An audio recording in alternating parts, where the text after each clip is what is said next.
Amados irmãos,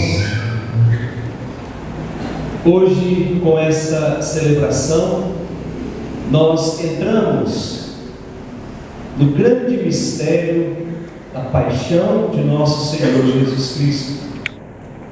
Portanto, hoje nós somos convidados, como fomos convidados ao longo de todo o tempo da Quaresma, a mergulharmos fundo no amor de Deus, a mergulharmos fundo no amor de um Deus que se fez pão, a mergulharmos fundo no amor de Deus que serve, de Deus que se abaixa ao nível da humanidade, de um Deus que se prostra diante de cada homem, de cada mulher, ao lavar os pés dos discípulos.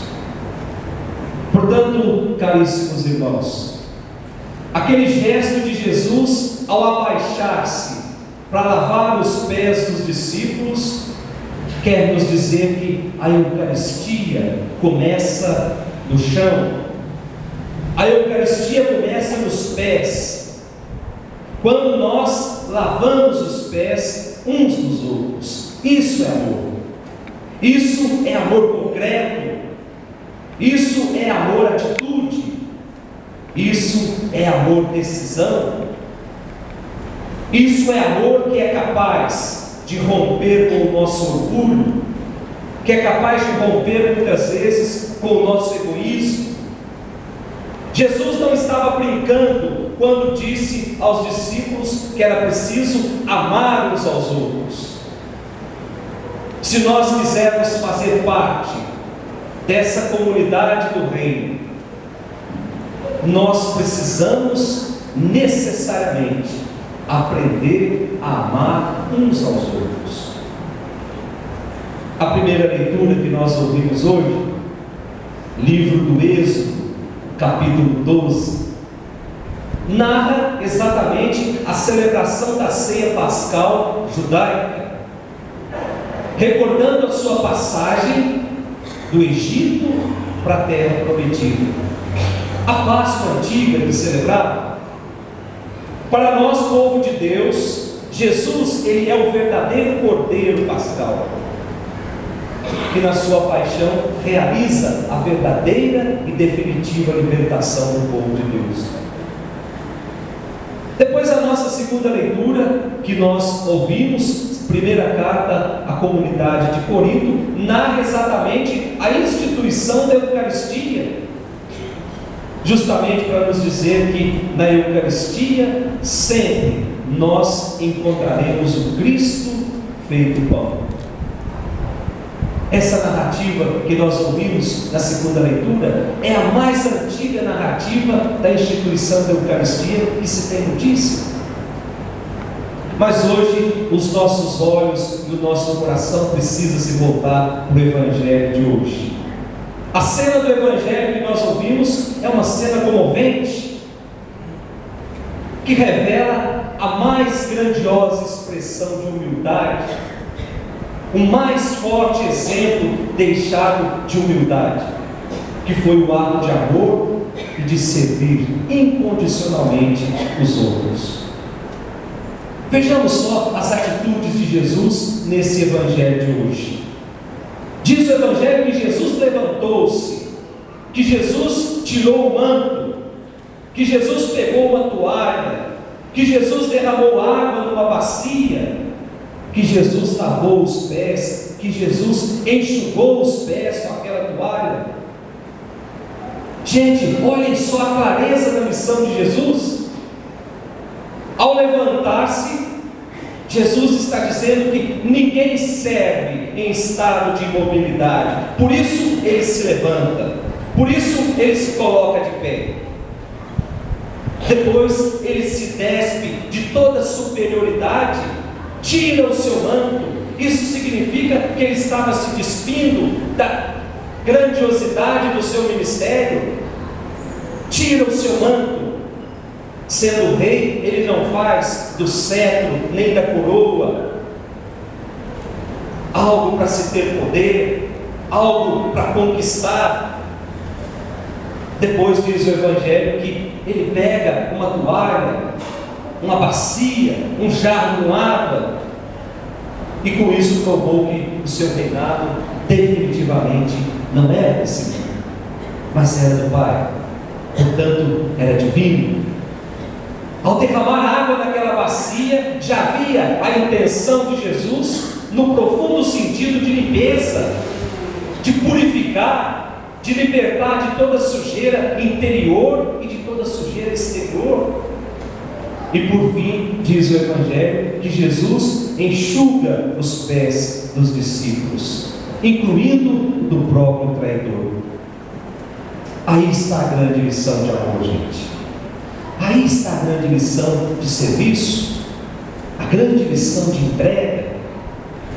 Nós estamos diante de um Deus que se faz pequeno, de um Deus que se faz pobre, de um Deus que desce ao encontro dos homens, de um Deus que assume o último lugar, de um Deus que se faz escravo, confirmando assim a segunda leitura que nós ouvimos domingo, de um Deus que, estando no céu, estando no seu trono, ele desce, se faz homem, se faz escravo, se faz servo, morre na cruz, ou seja, desce ao nível mais baixo da humanidade. E eu dizia domingo, é para dizer para cada um de nós que nós temos jeito, é para dizer para cada um de nós que os nossos pecados, eles não são maiores do que a certeza de que Deus caminha conosco e de que Deus nos ama. Por isso o Deus se faz pequeno, por isso Deus se inclina diante da humanidade, mas a beleza está no final do Evangelho. Eu vos dei o exemplo, para que façais a mesma coisa. Meus irmãos, se Jesus lava os pés dos seus discípulos, nós temos que seguir o mesmo exemplo. Ele quer demonstrar para cada um de nós que o seu amor, ele é incondicional, o seu amor é infinito, é eterno. Jesus se ajoelha diante da humanidade. Quantas vezes Jesus já fez esse gesto? Quantas vezes Jesus se ajoelhou diante do homem para curar as suas feridas? Jesus se ajoelhou diante daquela pecadora para dizer para ela que Deus a amava. Hoje Jesus se ajoelha diante de nós para dizer que nós precisamos ir juntos para o céu. Jesus se ajoelha diante da pequenez do homem, um Deus que se ajoelha diante do homem. Com isso ele vem mostrar a sua realeza. Então não há motivos, meus irmãos, para que nós nos achemos melhores do que os outros. Não há motivos para que nós nos achemos superiores aos outros. A nossa caminhada cristã, ela só tem sentido quando nós nos despimos de todo comodismo, de toda autossuficiência, de toda arrogância. Quando nós deixamos de fazer, muitas vezes, da comunidade um lugar de disputa de poder, um lugar de autoritarismo, um lugar de fofocas, um lugar de calúnia. Dei-vos o exemplo para que façais a mesma coisa. Nessa noite também nós recordamos o momento em que Jesus institui o sacerdócio. Hoje nós vemos como o mundo rouba a inocência de tantos jovens. Hoje nós vemos como o mundo rouba a inocência de tantas crianças, com um meio de comunicação cada vez mais depravado. Como o mundo rouba a inocência dos nossos filhos. E aqui eu digo sem falsa modéstia, muitas vezes falta a amizade com o sacerdócio, com o sacerdote. Amizade santa, amizade verdadeira, porque o sacerdote, ele é responsável pela vida de cada um daqueles que ele assiste. O sacerdote, ele é responsável para levar toda a comunidade para o céu. Então, se o sacerdote percebe que o diabo tenta roubar, tenta derrubar, tenta tirar o foco de Deus da sua vida, é obrigação do sacerdote dizer: olha, eu quero chegar no céu junto com você, eu sou responsável por aquilo que tem de mais sagrado dentro de cada um de vocês. É meu dever alertar para situações de pecado e dizer: ô meu irmão, minha irmã, você não nasceu para isso. Você é território santo, você é solo sagrado, nós precisamos entrar juntos no céu. Ninguém pode ficar para trás. E eu vou ficando para trás quando eu me deixo levar por tudo isso que o mundo vem nos apresentando.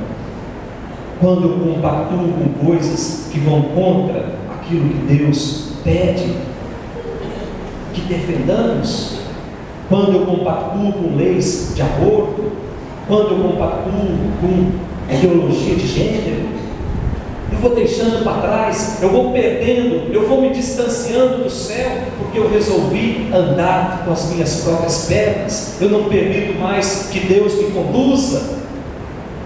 Aí está o papel do sacerdote em dizer: meu irmão, minha irmã, o céu é a nossa casa, nós precisamos entrar de mãos dadas no céu. Você não pode ficar para trás. E se o sacerdote não tem a ousadia de dizer, ele também fica para trás. Deus me confiou essa comunidade, e eu preciso, quando chegar no céu, encontrar todo mundo lá. Senão, eu vou me sentir o padre mais frustrado da minha vida. Por isso, rezemos pelos nossos sacerdotes. Hoje, Padre Joaquim volta ao nosso convívio. Rezemos pela saúde do Padre Joaquim, do Diácono André, tantos sacerdotes que passaram pela nossa vida, que deixaram marcas na nossa vida, que nos mostraram um pedacinho do céu. Vamos pedir para Deus essa graça nessa noite? Que Ele nos faça homens e mulheres do serviço. Dei-vos o exemplo, façais a mesma coisa. Que Ele nos faça homens e mulheres da oração, capazes de rezar uns pelos outros, sobretudo de rezar pelos nossos sacerdotes. Louvado seja nosso Senhor Jesus Cristo.